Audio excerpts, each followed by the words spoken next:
This is the story of Gerald McCloy and the strange thing that happened to that little boy. And they say it all started when Gerald was 2.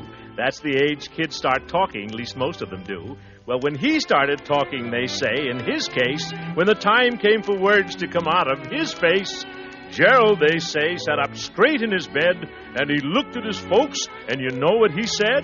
He didn't talk words, he went instead.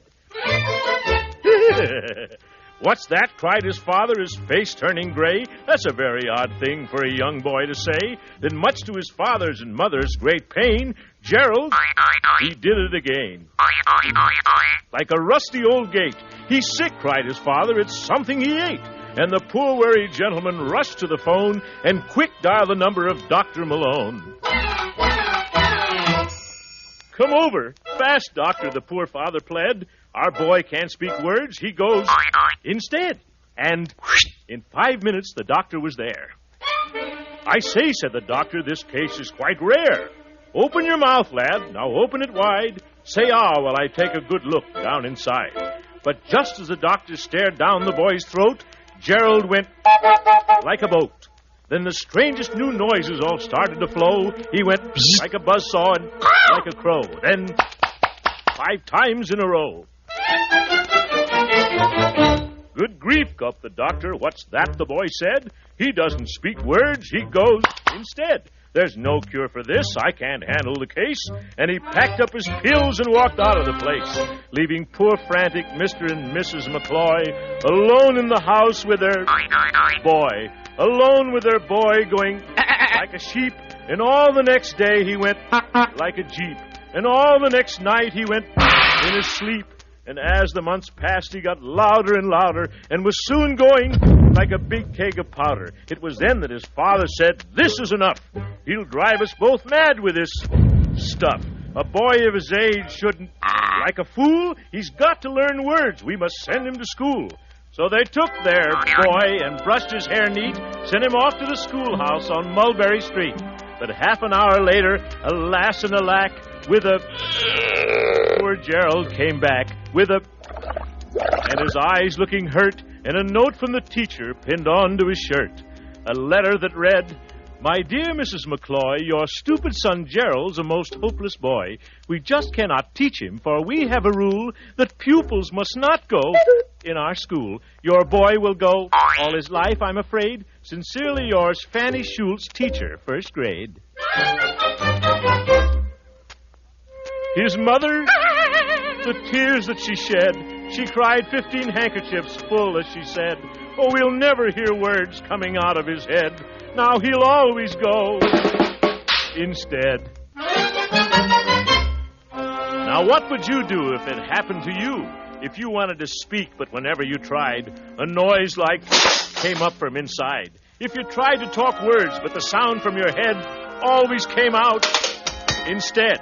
Well, it happened to Gerald, and soon the news spread. Soon the neighbors were whispering all over the block that Gerald goes like a clock.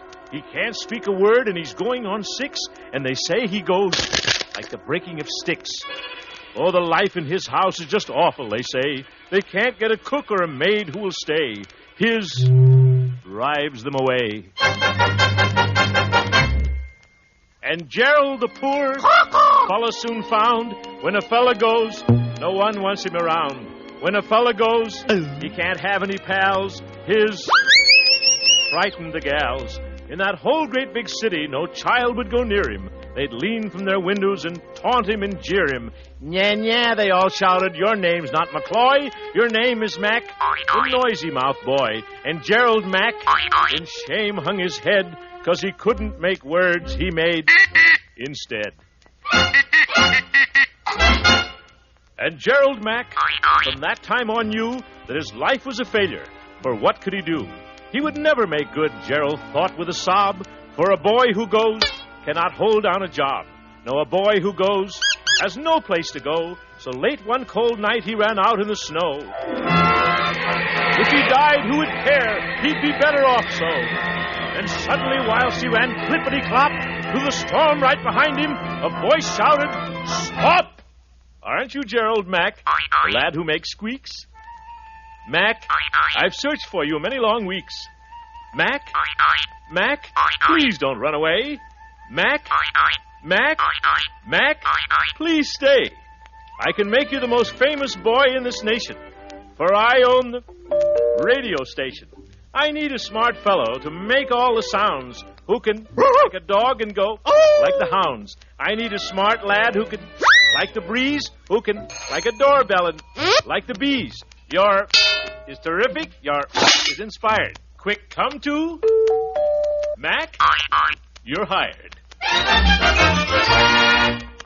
And the man took Mac by the hand, and 10 minutes later, throughout this great land, more than 10 million people heard Gerald let go with on a radio show.